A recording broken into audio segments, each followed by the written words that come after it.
todos y bienvenidos a este primer encuentro del Aula Cultural Civitas Dei en este nuevo curso pastoral. Hoy tenemos con nosotros al Padre Santiago Cantera Montenegro, conocido por muchos de los presentes y desde luego muy querido, que es doctor en Historia, en especialidad de Historia Medieval, por la Universidad Complutense de Madrid. Su tesis versó sobre la Orden de la Cartuja en la España de los siglos XV y XVI. Fue profesor en la Universidad San Pablo CEU, participó en varios proyectos de investigación, también se ha interesado por teología de la historia y de la filosofía, historia de las civilizaciones, mariología, entre otras muchas materias.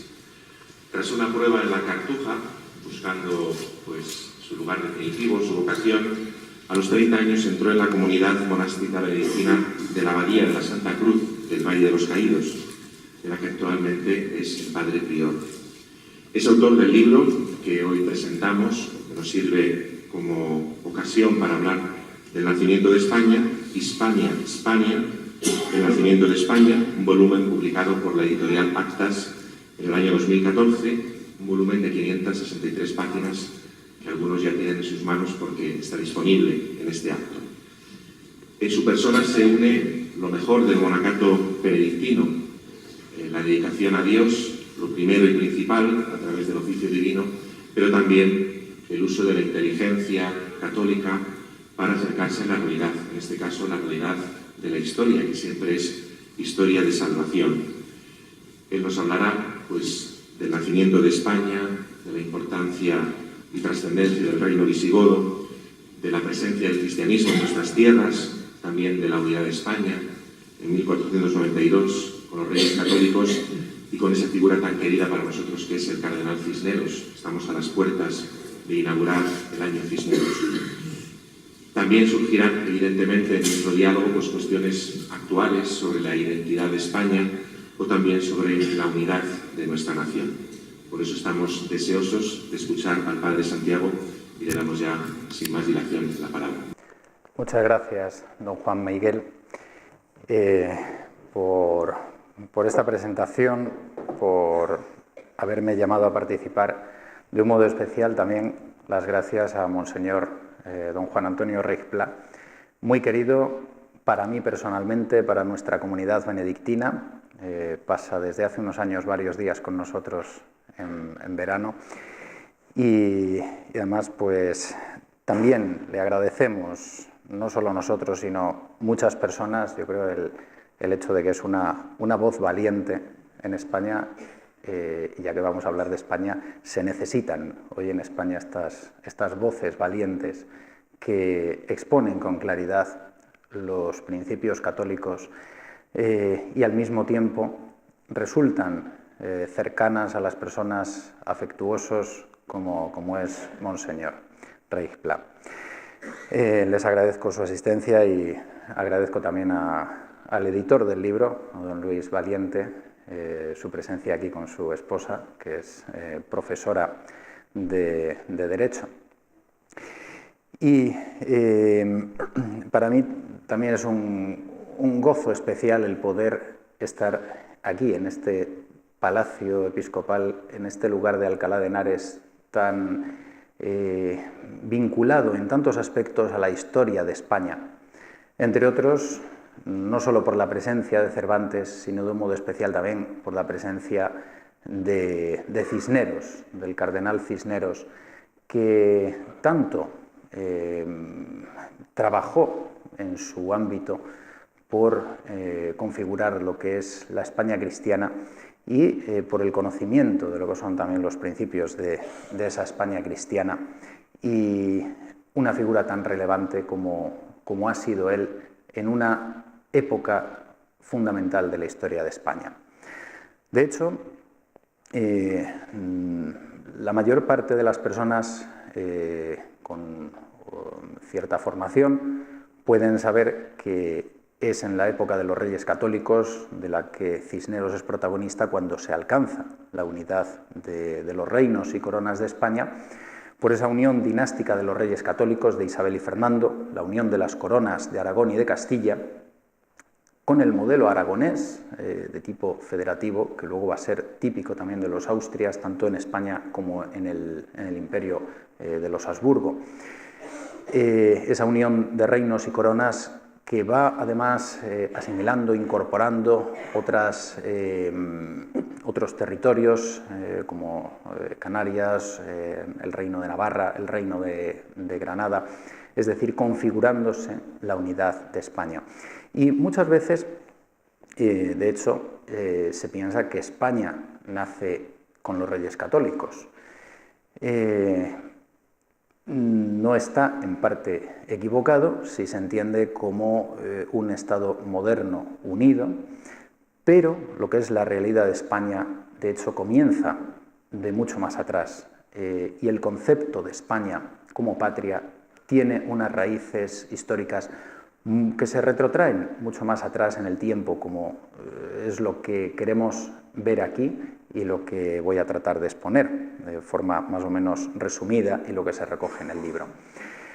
De hecho, pues alguna de las interpretaciones más erróneas de los tiempos recientes y en parte en torno a la conmemoración del segundo centenario de la Guerra de Independencia y de la Constitución de Cádiz de 1812, han creído desde una óptica liberal que España comenzaba en 1812, como mucho en 1808, con el inicio de la Guerra de Independencia frente a los franceses, y en 1812 con la Constitución de Cádiz.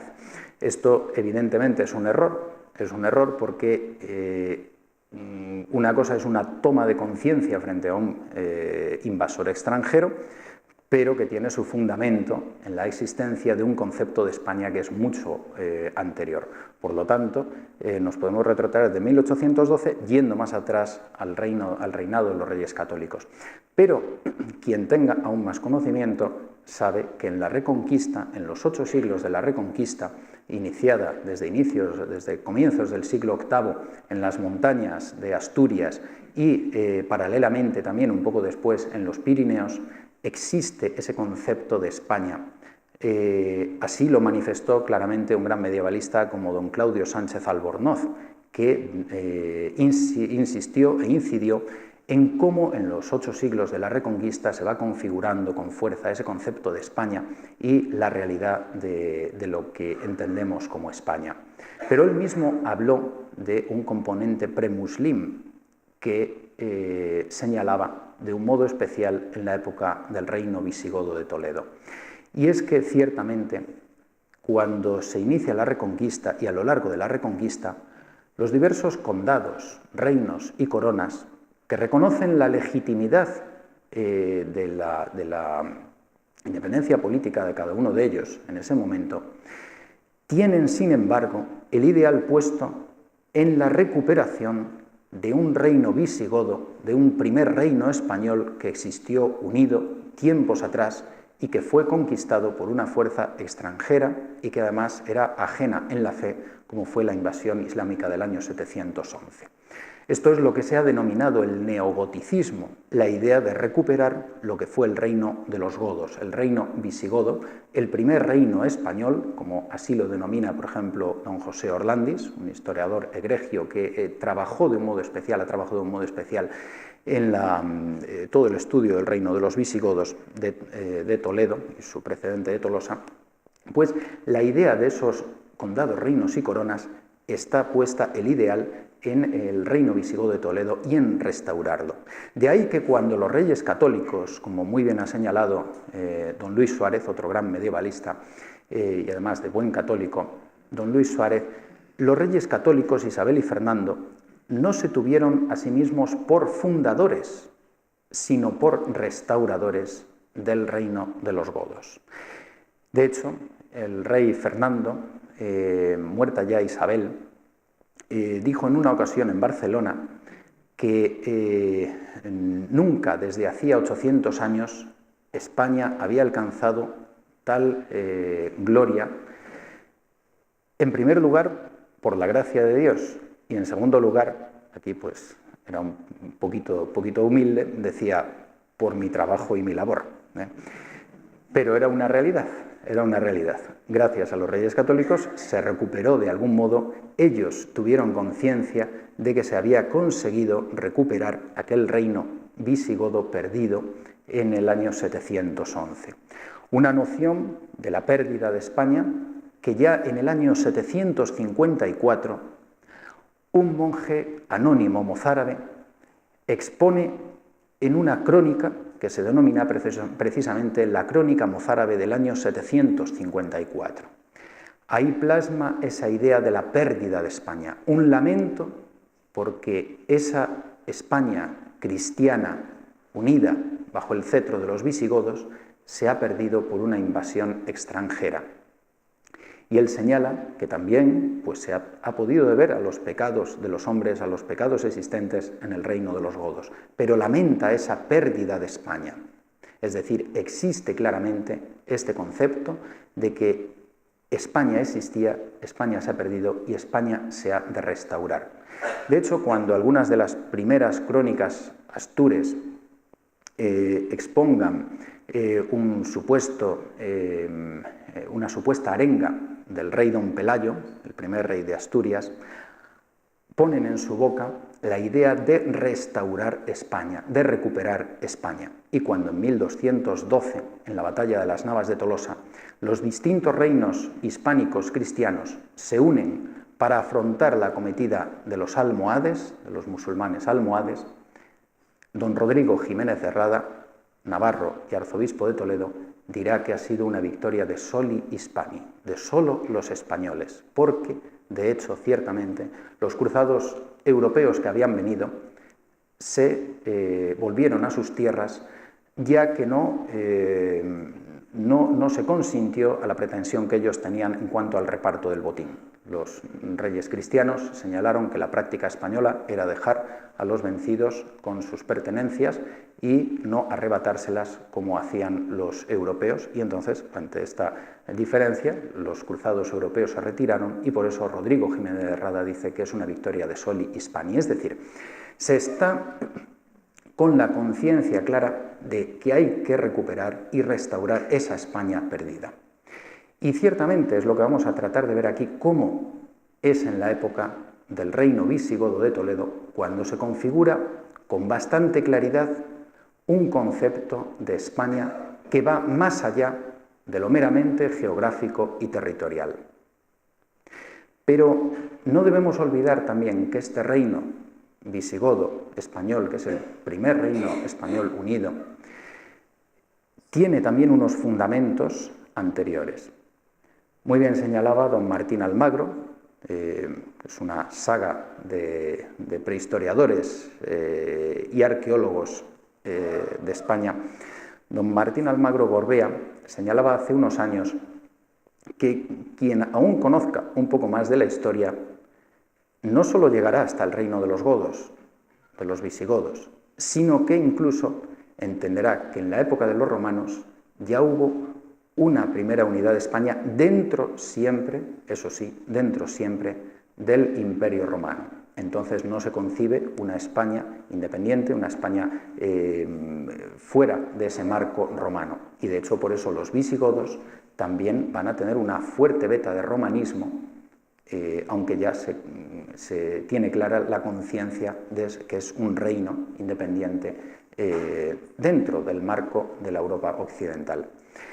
Y don Martín Almagro también señalaba algo que don Ramón Menéndez Pidal tiempo atrás había señalado, y es que ciertamente se pueden ver en los pueblos prerromanos como unos elementos que apuntan de algún modo hacia la configuración de lo que después va a ser España.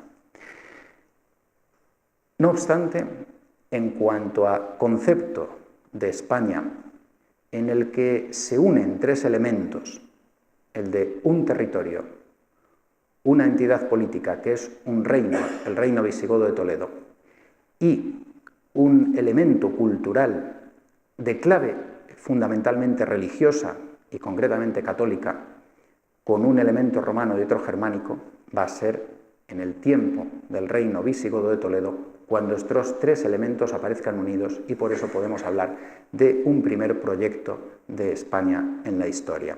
y de una primera conciencia de España en la historia, manifestada de un modo muy especial entre la intelectualidad católica del momento, en la historiografía, que es fundamentalmente obra de eclesiásticos, y también se plasma de un modo muy singular en los concilios generales de Toledo, que son concilios nacionales de toda la Iglesia hispana del momento. Después de esta primera aproximación, les voy a presentar brevemente algunos mapas y unos hitos históricos para comprender cómo se configura la España visigótica y, a lo mejor también cuando me refiera a algunas partes o algunas regiones, provincias del reino, saber a qué nos estamos refiriendo. La imagen que tienen en pantalla ahora mismo es la de las provincias, la de las 5 provincias en época romana que van a heredar los visigodos. Los romanos inicialmente dividieron la península ibérica en 2 partes, la Hispania citerior y la Hispania ulterior, y posteriormente se hizo una división en 3 provincias que finalmente, la que ya quedó de forma más estable, fue la división en las 5 provincias que ahí tienen: la tarraconense con capital en Tarragona más al norte, la cartaginense con capital en Cartagena, en Cartagonova.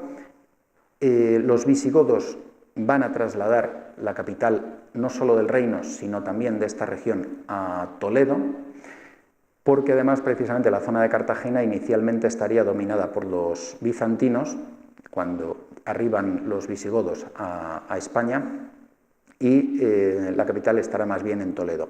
La Bética, con capital entre Córdoba y Sevilla, la Lusitania con capital en Mérida, Emérita Augusta, y al noroeste la Galicia, que es la que da el nombre de Galicia, que coge también parte del norte de Portugal y parte del oeste de Asturias, León, Zamora y Salamanca. Sí, esta es una imagen de San Isidoro, del pendón de San Isidoro. Bien, las vías romanas como elemento de unificación. Los romanos aportan algo que luego los visigodos van a heredar, que es un elemento de unidad importantísimo a la península. Una unidad que se va a plasmar, por una parte, en las vías y calzadas que unen las distintas partes de Hispania. Por otra parte, las legiones romanas también llevan los modos de vida romana. Los romanos aplican un derecho, el derecho romano, a la península con distintas variantes. Sobre todo el latín va a ser lo que unifique a la población peninsular, y a partir del siglo I también la penetración del cristianismo también se va a ir extendiendo valiéndose de esta Pax Romana. Por eso quiero incidir en la importancia que la tradición romana va a tener, que luego va a heredar la España visigótica. Un mapa con las invasiones germánicas de inicios del siglo IV, a partir del año 409, en que llegan a la península varios de estos pueblos, suevos, vándalos, alanos y también algo más posteriormente los visigodos. Los suevos se asientan en lo que hemos visto que es la Galicia, al noroeste. Los alanos con el tiempo prácticamente desaparecen. No es una población germánica, sino una población más bien de origen asiático, que posiblemente se va mezclando con el resto de la población y desaparece. Y los vándalos, que se dividen en 2 grupos, los silingos y los asdingos, finalmente acaban unos mezclándose con la población y quedándose, prácticamente desaparecen, y otros pasan al norte de África con el rey Genserico. Todo esto es lo que, este paso de los vándalos es lo que San Agustín va a conocer en los años finales de su vida, puesto que es una embestida fortísima en el norte de África y produce graves daños a la población, porque además los vándalos son acérrimos arrianos, herejes dentro del cristianismo, y emprenden una violencia fortísima contra los católicos del norte de África. Venía, un momentito atrás, perdón. Las zonas que vienen más punteadas son las zonas de mayor asentamiento visigodo y también la zona de lo que es el noroeste de mayor asentamiento suevo. Es decir, aunque la población germánica, las élites germánicas, están presentes, suevos y sobre todo los visigodos, prácticamente en las ciudades principales, pero lo que es el núcleo de la población visigótica y también sueva que viene con estas olas migratorias, se asientan en esas zonas, sobre todo los visigodos en esa zona de la meseta castellana, en parte de la meseta norte y parte de la meseta sur, también en torno a la zona de Toledo. La tierra de Campos, por ejemplo, es una de las zonas, en torno a Palencia, Valladolid, es una de las zonas de mayor intensidad en la presencia visigótica, en lo que es la población. Sí. Y tres hitos, tres momentos que son importantes para tener en cuenta lo que ahora hablemos acerca del concepto de España. El primero es la unificación política realizada por el rey Leovigildo. Los visigodos inicialmente se habían asentado en el sur de la Galia, en el sur de Francia, en torno a Toulouse, donde tendrán la capital, llegan a un pacto con el Imperio Romano. Ya desde época del emperador hispano-romano Teodosio, se asientan en esa zona de Toulouse y allí establecen un reino, el reino de Toulouse o de Tolosa, pero vencidos tiempo después por los francos de Clodoveo, acabarán pasando de forma definitiva a la península ibérica y acabarán asentándose en torno a la capital de Toledo. El rey Leovigildo, que es arriano, es decir, es la herejía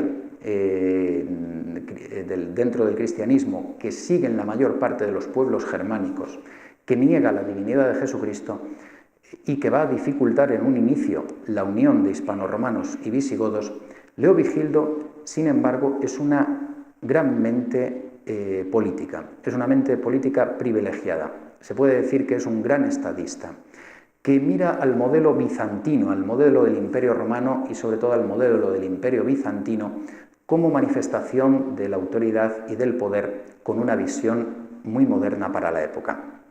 Leovigildo, una de las claves de su reinado es la búsqueda de la unificación política de sus territorios, por una parte dominando sublevaciones y por otra incorporando territorios insumisos o incluso reinos totalmente independientes como era el reino de los suevos. Él es el que anexiona el reino de los suevos, la Galicia, y da los pasos hacia esa unidad política.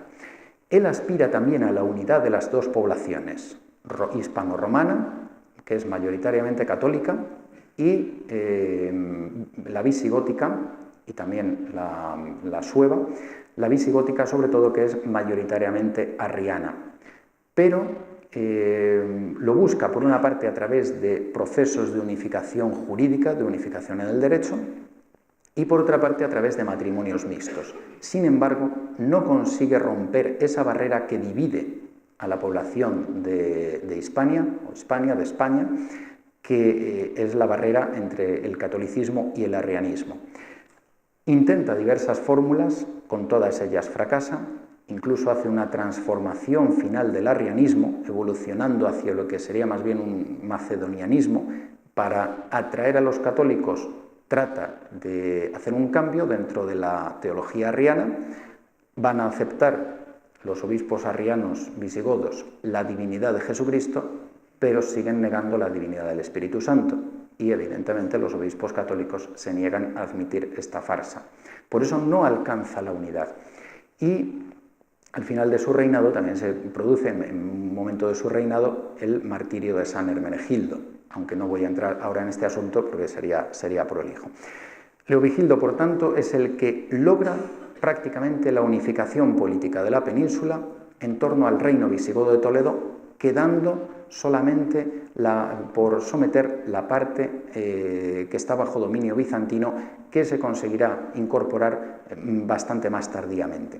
Y siempre hay que tener en cuenta que desde el principio del reino visigodo de Toledo se va a mantener dentro de este reino una parte del sur de la Galia, de la zona aproximadamente de la Provenza, Montpellier, etcétera, que es la Septimania, que es esa zona que pueden ver más hacia el noreste. Esa zona siempre va a pertenecer al reino visigodo y nunca podrá ser arrebatada por los francos, que son un enemigo clásico de los visigodos.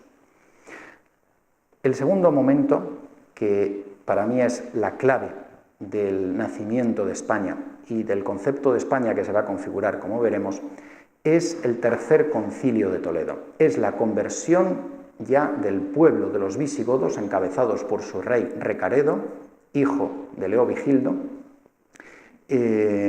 Tras la muerte de Leovigildo, Recaredo, habiendo abrazado el catolicismo, lleva tras de sí al pueblo de los visigodos a abrazar esta fe, y para ello reúne el Tercer Concilio de Toledo del año 589, que es donde se alcanza la unidad religiosa del reino. Esta sí que es la clave que va a hacer posible la unión de las dos poblaciones, hispano-romana y visigoda. Es lo que va a hacer posible que los matrimonios mixtos a los que había aspirado su padre se hagan una realidad, y va a facilitar también la evolución en esa unificación jurídica en el campo del derecho.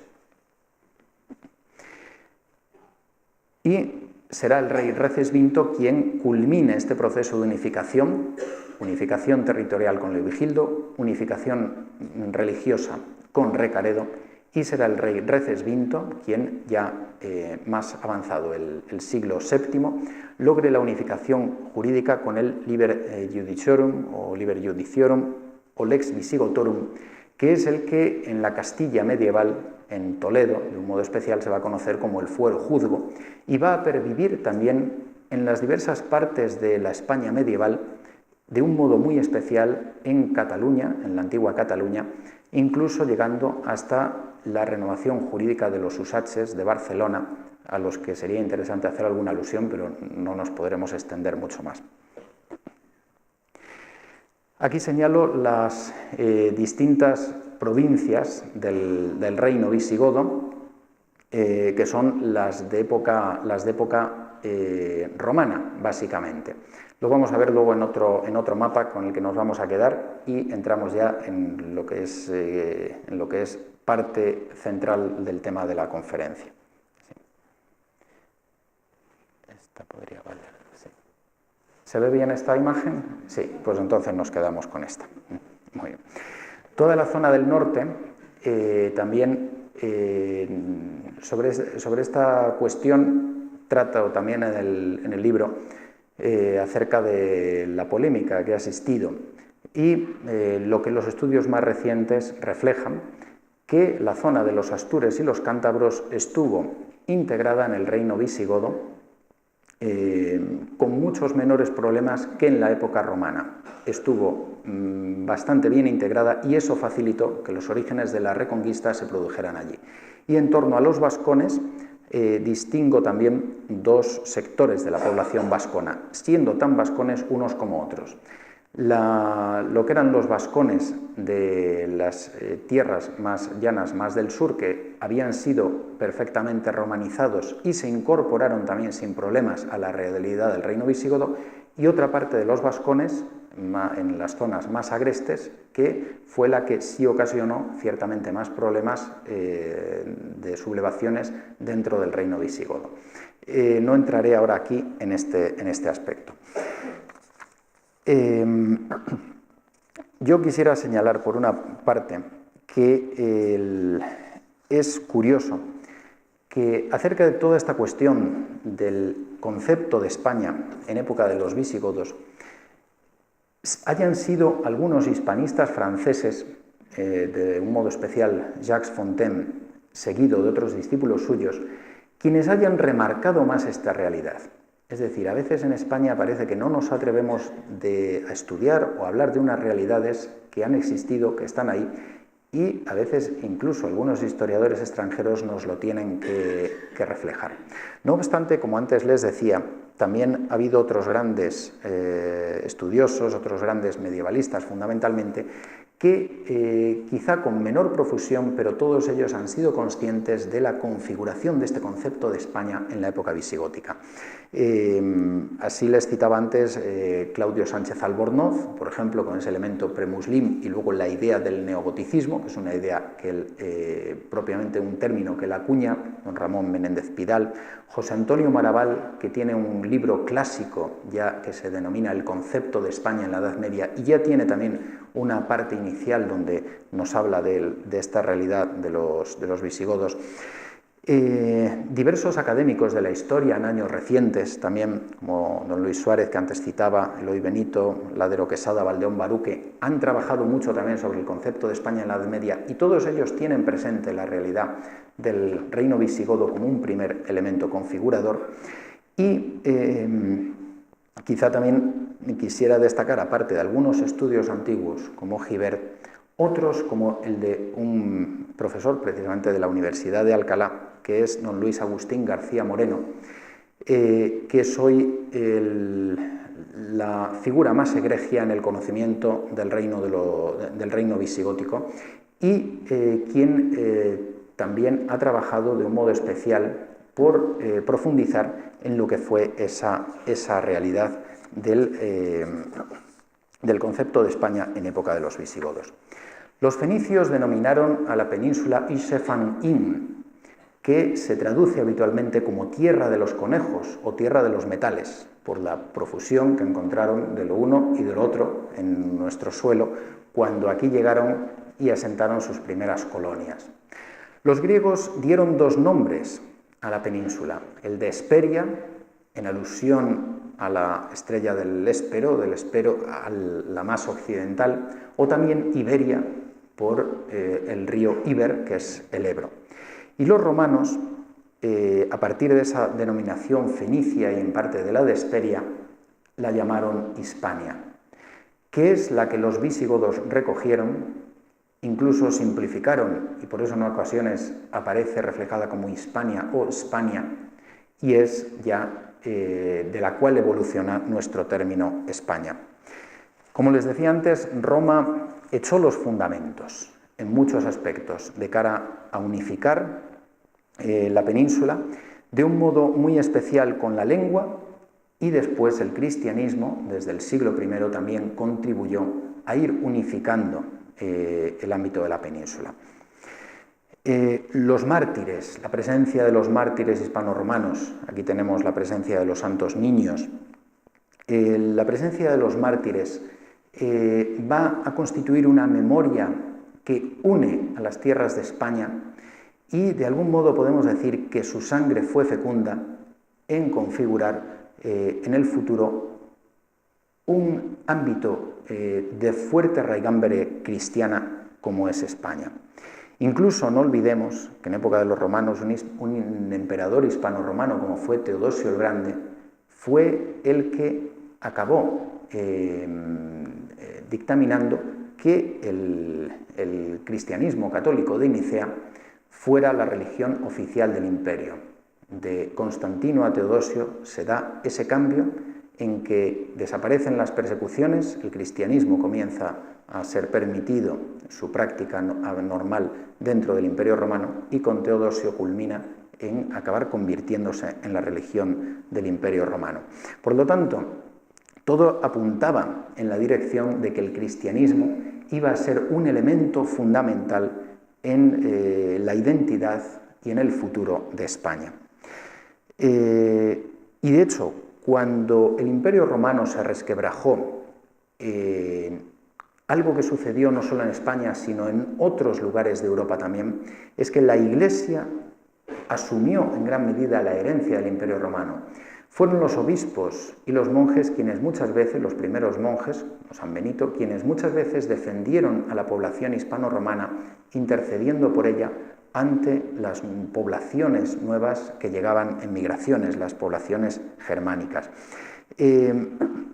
La Iglesia permaneció como algo sólido, y la Iglesia fue la que recogió el legado de la cultura griega, de la cultura helénica y de la cultura romana, lo mantuvo y lo transmitió también a esas poblaciones germánicas a las que acogió, a las que integró, a las que evangelizó, y al evangelizarlas las pacificó, las civilizó y dio lugar así al nacimiento de las diversas patrias europeas. Es el caso de la Inglaterra, de la nueva Britania anglosajona, con el bautismo del rey San Ethelberto de Kent, con esos monjes como San Agustín de Canterbury enviados por el Papa San Gregorio Magno, y que lo plasma todo ello ya en una primera idea nacional inglesa, un San Beda el Venerable, con la historia eclesiástica del pueblo de los Anglios. Es el caso de Galia, de la Galia Franca, del origen de Francia, con un San Gregorio de Tours que lo plasma en la historia de los francos, del reino de los francos, recogiendo lo que ha sido el bautismo de Clodoveo y la cristianización del pueblo franco, católico desde el inicio, no pasaron por el arrianismo, y cómo se configura esa primera identidad nacional francesa. Y es el caso de España, quizá el primero en tomar esta conciencia, con ese bautismo de Recaredo y del pueblo de los visigodos, que hace posible la fusión con los hispanos-romanos y que de un modo muy especial será San Isidoro de Sevilla, pero no solo él, San Isidoro de Sevilla, quien en su historia de los reyes godos, vándalos y suevos recoja esta idea de lo que es el origen de España. No solo él, como señalo, y no solo estas tres naciones. Cuando un San Patricio arriba a Irlanda, San Patricio va a recoger lo que es la tradición celta irlandesa y cristianizándola va a dar origen al nacimiento de la patria irlandesa. Y lo mismo podrá decirse después para las patrias y las naciones del norte de Europa, las naciones vikingas. En el momento en que se cristianizan, nacen realmente como pueblos y patrias. Y lo mismo en el este de Europa, el caso de un San Esteban de Hungría o el caso de un San Vladimiro para Rusia. El origen de las naciones europeas está vinculado estrechamente al cristianismo, porque es el que hace viable la unión de los pueblos, en ocasiones precedentes, en ocasiones de los pueblos que arriban, que llegan, es la que hace posible la unión, la toma de conciencia, su civilización, su pacificación y la transmisión de un legado cultural. Y esto es lo que sucede en España. Cuando en el Tercer Concilio de Toledo se alcanza esta unidad, será el cristianismo católico el que se convierta en esa clave. Y es en tiempos de los visigodos cuando, como les decía, se configura este concepto primero de Hispania o Hispania como una realidad que va más allá de lo meramente territorial. Se dan tres elementos que antes también señalaba. Un territorio, la península ibérica, denominada siempre en los documentos Hispania o España, a la que se suma la provincia de la Galia Narbonense o Septimania. En ocasiones se habla en plural, las Españas, las Hispanias o las Galias. Un territorio, un segundo elemento que es una entidad política, el reino visigodo con capital en Toledo, y un tercer elemento que es una historia y un aspecto cultural y religioso. Una historia que es la del pasado romano, la de la tradición romana y la del pueblo godo. De forma singular, es una historia que tiene un elemento cultural y religioso de clave católica fundamental y un elemento étnico que es fruto de la fusión de hispanoromanos y visigodos. Estos tres elementos se funden y lo logran de forma definitiva en virtud de este componente religioso que señalo y que se alcanza en el Tercer Concilio de Toledo del año 589. Nace así, y esto define a la Hispania visigótica, la unidad católica de España. Y esa unidad católica de España será la que Vicens Vives, un historiador catalán como Vicens Vives, señale que recogerán también en su ideal después los diversos condados, reinos y coronas de la Reconquista. En la España visigótica hay toda una conciencia verdadera de ello. Y por eso nos encontramos en los textos, en los diversos textos, con que se habla de Hispania o España, unido a otra idea que es la patria de los godos, la patria gotorum, y el regnum gotorum, el reino de los godos. El reino de la gens o de la gens de los godos, del pueblo de los godos. Pero cuando hablamos aquí de los godos, no solo nos referimos étnicamente a los visigodos, sino que en virtud de esa unidad religiosa alcanzada en el Tercer Concilio de Toledo, la población hispano-romana asumirá de forma casi inmediata y con carácter creciente el reino de los godos como algo suyo. Se identifican ellos ya también con el rey de los godos como su rey legítimo y incluso parecen como asimilarse ellos mismos a la idea de que son godos. Hay una fusión real de los dos elementos. Los godos, a su vez, asumen esa tradición hispano-romana. Todo esto culmina, como señalaba, en ese Liber Judiciorum o Lex Visigotorum de Recesvinto del año 654, que culmina este proceso de unidad hispano-romana y visigótica. ¿Cómo se configura esta conciencia hispana o cómo se refleja? En el libro que agradezco que se pueda presentar aquí también, juntamente con la conferencia, lo he tratado de estudiar fundamentalmente en dos vertientes, aunque podría haber más. Una, la de los concilios de Toledo, las actas de los concilios de Toledo, que son riquísimas.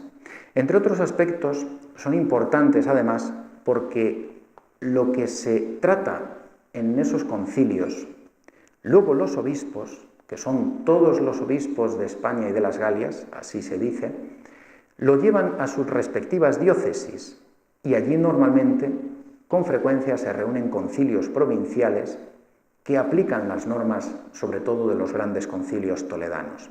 Es decir, las ideas que se tratan en los concilios de Toledo se difunden por el resto de la península y también del sur de la Galia.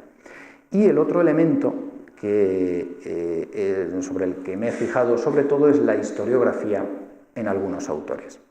En las actas del Tercer Concilio de Toledo, el rey Recaredo, en su segundo discurso de apertura, dice: «No creemos que se oculte a vuestra santidad», se refiere a los obispos, a los prelados asistentes, «cuánto tiempo España padeció bajo el error de los arrianos, y cómo, habiendo sabido vuestra beatitud no mucho después de la muerte de nuestro padre, Leovigildo, como nosotros mismos nos habíamos unido a la santa fe católica, creemos se produjo por todas partes un inmenso y eterno gozo». Por eso pide que los padres conciliares den gracias a Dios con motivo de los hombres que acaban de volver a Cristo, es decir, el pueblo de los godos. Y por eso ordena que en todas las iglesias de España y de las Galias, es decir, de la Septimania, se recite el símbolo de la fe, el credo, como afirmación de la fe católica, a fin de consolidar la reciente conversión de nuestro pueblo. Todas las iglesias en las Españas y en las Galias observen esta norma. Es importante señalar esta distinción entre las Españas y las Galias dentro de un mismo reino, es decir, se es consciente de que es un mismo reino, una misma entidad política, pero hay como dos elementos distintos. Uno son las Galias y otros son España o las Españas, que reflejan también esa diversidad interna. Las actas del concilio reflejan también un elemento claro de tradición romana que van a mantener todos los reyes visigodos, y es que van a utilizar el apelativo, el título de Flavio, es un título imperial propio de los emperadores romanos, y todos los reyes visigodos lo mantienen, es decir, los monarcas visigodos, desde Leovigildo especialmente, aunque ya incluso de antes, quieren asentar la legitimidad de su poder sobre la autoridad de los emperadores romanos. se consideran legítimos herederos de ellos. Por eso, esa fusión entre lo hispano-romano y lo visigodo es real y verdadera por ambas partes. La homilía de San Leandro de Sevilla en la clausura del concilio es una pieza preciosa. Tanto San Juan Pablo II como Benedicto XVI, siendo todavía cardenal Ratzinger, señalaron el valor del Tercer Concilio de Toledo de cara a la historia de Europa y de cara a la unidad católica de España. Y ciertamente es así, y una de las piezas clave es la homilía de San Leandro de Sevilla, el hermano mayor de San Isidoro. Aunque no menciona el nombre de España, la realidad de una España que ve ahora unida gracias a la fe católica con los dos pueblos que la conforman está presente. Está claramente implícita. El Santo Obispo expresa su gozo y el de toda la Iglesia por la conversión del pueblo de los godos. La Iglesia predica la unión de las naciones, las gentes, suspira por la unidad de los pueblos, dice el Santo Obispo, y siembra los bienes de la paz y de la caridad. La fe católica favorece la hermandad universal de todos los pueblos y la propia unión de godos e hispanos-romanos, dice San Leandro, en un solo reino. Por eso también es importante tener en cuenta que este concepto de España, que aparece en época de los visigodos, se va a integrar siempre dentro de la universalidad de la fe católica y siempre dentro de la obediencia al Papa de Roma.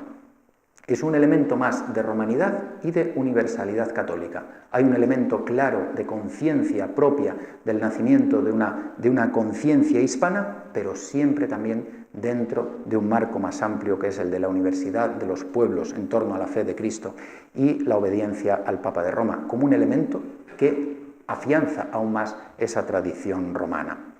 Las actas de los concilios de Toledo son una fuente riquísima para ver esta idea de España en época de los visigodos. Por una parte, los concilios son un punto de comunión fraterna de todos los obispos de España y de la Septimania. Es un punto de comunión del episcopado hispano y además se refleja un creciente proceso de incorporación de los obispos germanos, del elemento germánico, que va creciendo con el tiempo y refleja esa fusión finalmente también de lo hispano-romano y lo germánico. Los obispos del reino son conscientes de su pertenencia a un todo común. Tratan de afianzar la unidad de la Iglesia hispana. Elementos que configuran o que contribuyen a configurar esa unificación del reino, esa unificación dentro de España y también en el sur de la Galia, va a ser la consolidación y la difusión del rito hispano o visigótico, más comúnmente conocido después como rito mozárabe, y lo que señalaba, los prelados llevaban a sus diócesis las decisiones que se habían adoptado y las aplicaban. Algunas de ellas eran medidas de tipo político y siempre también se oraba por el rey, es decir, se contribuyen a afianzar la unidad en torno al rey visigodo. Hay una denominación, como les decía, que aparece siempre. El rey normalmente es el que convoca a los obispos y los obispos mismos dicen que están convocados allí todos los obispos de España y de la Galia, es decir, de la Narbonense o de las Españas y de las Galias. Hablan en ocasiones de las diversas provincias de España, de las partes de España, de las regiones de España. Se refiere normalmente a las diversas provincias, la Galicia, la tarraconense, la cartaginense, etc. El rey aparece denominado como rey de España y de la Galia, Rex Hispaniae atque Gallia. Y se dice que el concilio, en diversas ocasiones, se dice que el concilio es un concilio general de toda España y Galia, Generalis totius Hispaniae et Galliae synodus convocetur. Hay una tarea, como decía, de uniformidad dogmática, litúrgica y disciplinar.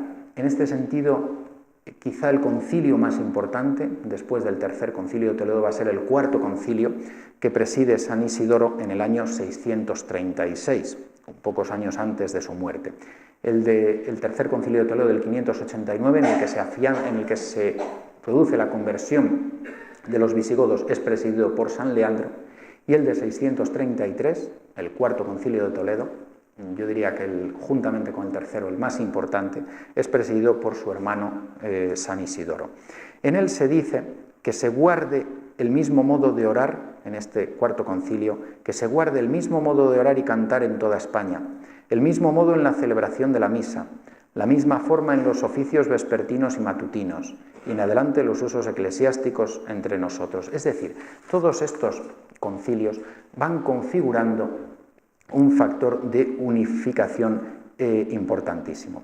Aparecen en ellos términos tales como patria, pueblo, reino. Resumiendo un poco lo que significan, después de un análisis de qué es lo que significan estos términos cuando se utilizan, podemos decir que el término gens o gens, según como se pronuncia, según diversas formas de interpretación del latín, es el pueblo o nación, nación en sentido de nacimiento.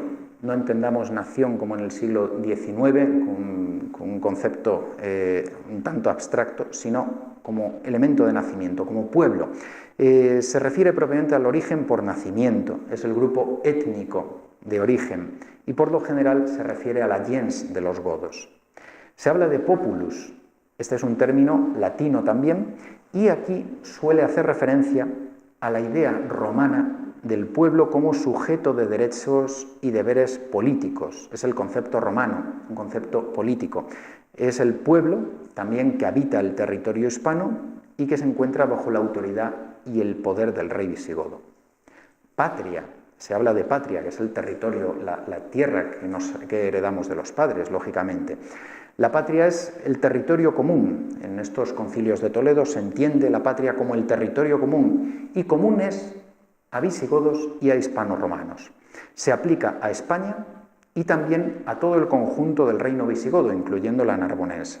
Y el regnum o regnum es el reino, la entidad política unida bajo el gobierno de un mismo rey, que es el rex gotorum, el rey de los godos, al que también los hispano-romanos reconocen como legítimo y verdadero rey. San Isidoro, por ejemplo, que es de raigambre hispano-romana, por lo menos una parte de su familia, hay la duda de si quizá la madre fuera germánica, pero esto no es fácil poder afirmarlo plenamente. San Isidoro va a ser un ejemplo de cómo él, de raigambre propiamente hispano-romana, de tradición romana, de heredero de una intelectualidad romana cristianizada, él se va a considerar también visigodo y se va a asumir la monarquía gótica como la propia suya. Sin renunciar a la tradición romana, San Isidoro y esta realidad del episcopado de raíz hispano-romana también vino a comprender que el nuevo poder político era otro y se identificaba con la nación de los godos. La nación de los godos o el pueblo de los godos, como todo el pueblo hispano, regido por un mismo rey visigodo. De ahí esa idea de unidad. La figura más emblemática, por supuesto, es San Isidoro de Sevilla. San Isidoro de Sevilla elabora lo que va a ser la primera historia nacional española, que antes señalaba, esa historia de los reyes godos, vándalos y suevos, que se abren con un laus hispaniae, o laus hispaniae, una alabanza de España. Ya existían algunas de época romana, pero se ceñían más a lo meramente territorial. San Isidoro, aunque expresa ese enamoramiento de España en lo geográfico, en lo territorial, tiene toda una serie de alusiones que van más allá. Este Laus Hispaniae es una pieza poética preciosa al inicio del libro y concluye San Isidoro con una alabanza, al final del libro, con una alabanza del pueblo de los godos, porque los considera identificados con España. La Laus Hispaniae, como dice Jacques Fontaine, es una página excepcional y su composición canta sobre todo la unión del pueblo hispano-romano y del pueblo de los godos, del pueblo visigodo, en clave incluso nupcial, lo cual tiene también un elemento bíblico. San Isidoro aquí en gran medida está bebiendo también de la espiritualidad de la Sagrada Escritura, en esta idea nupcial que el pueblo de los godos ha asumido, el pueblo de los godos se ha desposado con España, como antes lo había hecho ya también Roma.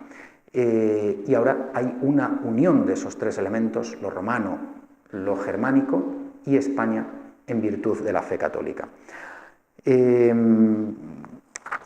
San Isidoro entiende ya como algo irreversible la caída del Imperio Romano y es consciente del proceso histórico en el que ya está inmerso en ese momento España. Por lo tanto, él asume la consolidación del reino visigodo en el presente, lo asume y siente como suyo propio al reino y al pueblo de los godos.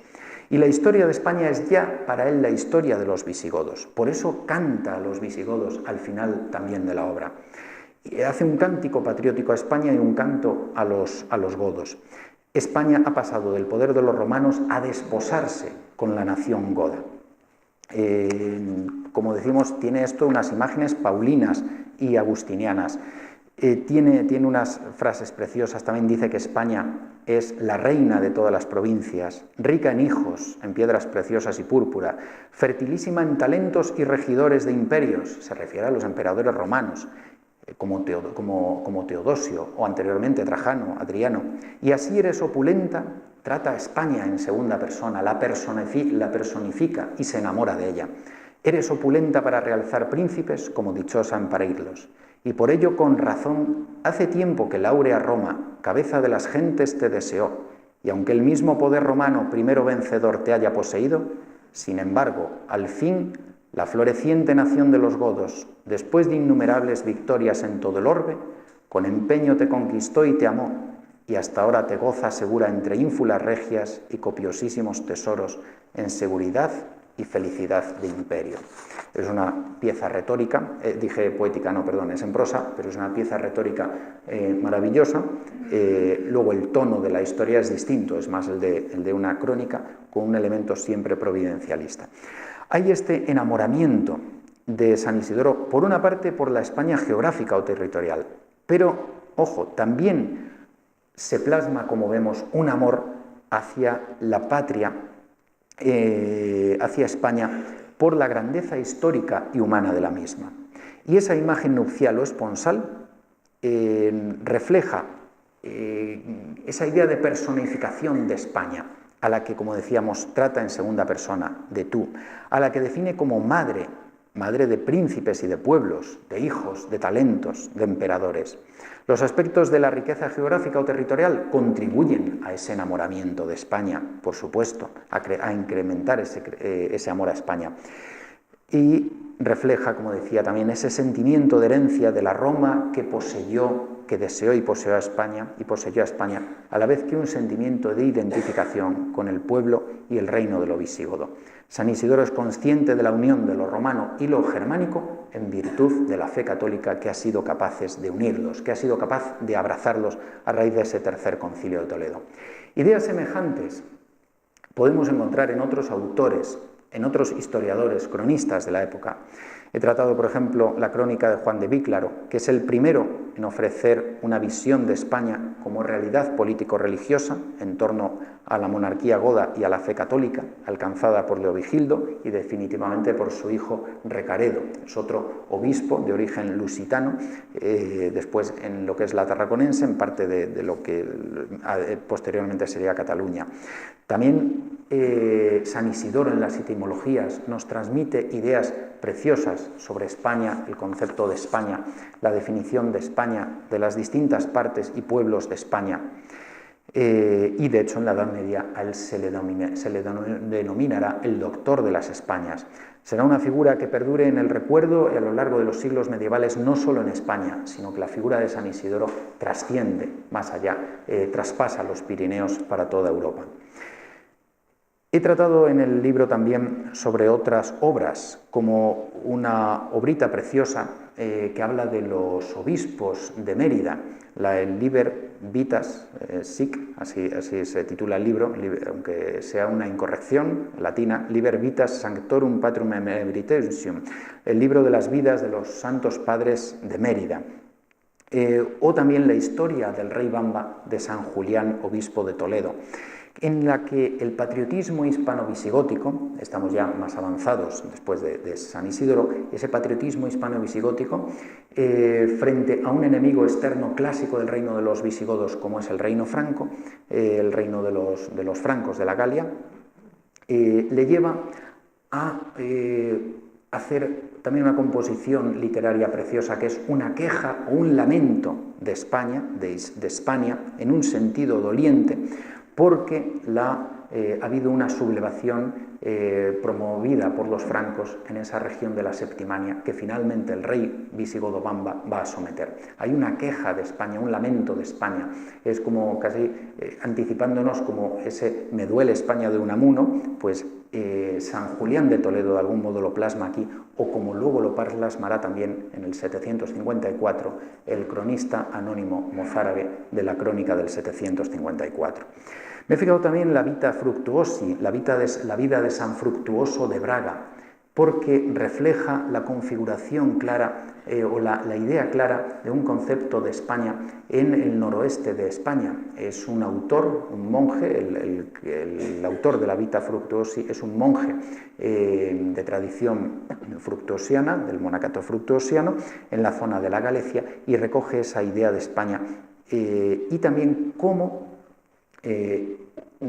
esas dos lumbreras de España de las que habla este autor, que son San Isidoro y San Fructuoso, junto a ellos también se facilita, por la obra de San Fructuoso, una fusión étnica entre los visigodos y los hispano-romanos en sus monasterios, algo semejante a lo que San Benito consigue con los ostrogodos y los ítalo-romanos en Italia, en sus monasterios. La Vita Fructuosi refleja esa unidad social y cultural gracias a la fe católica y a la vivencia espiritual católica. Y bueno, no quiero alargarme más, puesto que estamos llegando ya o llegamos al límite del tiempo, sencillamente concluir. La España visigótica, con la unidad católica de España alcanzada en el año 589 con el Tercer Concilio de Toledo, se convirtió en un referente e ideal en todo el medievo. Cuando después se quiera reconquistar ese reino perdido, la idea que se tiene es que existía ese reino perdido cristiano anteriormente. Esa pérdida de España se ha producido, hay que restaurar España.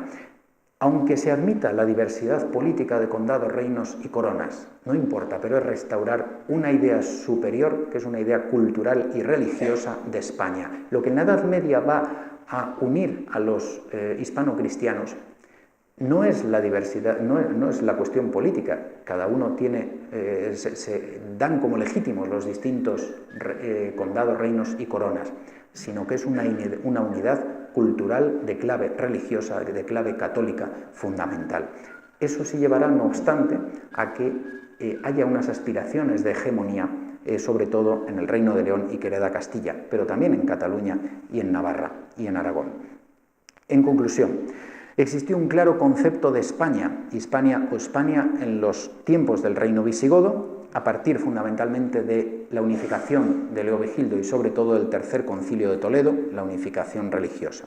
La idea de un reino, regnum, unido en torno a una fe, la fe católica, y a una monarquía que es la visigótica. Un reino que se identifica con un territorio, Hispania o Hispania, España, además de la Septimania, y que era amado como patria, la patria de un pueblo, la gens Gotorum, a la cual los hispano-romanos se van a adherir e incorporar. Es la fe católica lo que hace posible este primer concepto de España y esta unidad católica de España. El nacimiento de España va de la mano de esa unidad católica de España. El reino visigodo y la unidad católica de España serán el principal ideal impulsor de la reconquista tras la invasión islámica del 711.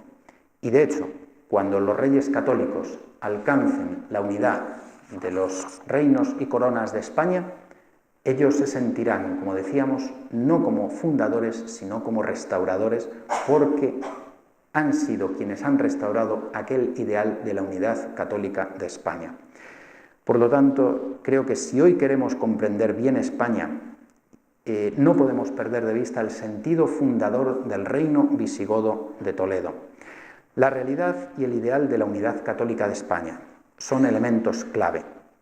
En virtud de esa unidad católica emanada del Concilio III de Toledo, que fue capaz de proporcionar un proyecto común, primero a godos e hispanoromanos en el reino visigodo, luego a los diversos condados, reinos y coronas de los tiempos de la Reconquista y posteriormente también a la monarquía hispánica iniciada bajo los reyes católicos. Creo que esa unidad católica de España es clave para entender lo que es la realidad histórica y del propio ser, de la entraña del ser de España. Perdón si me he alargado unos 5 o 10 minutos más.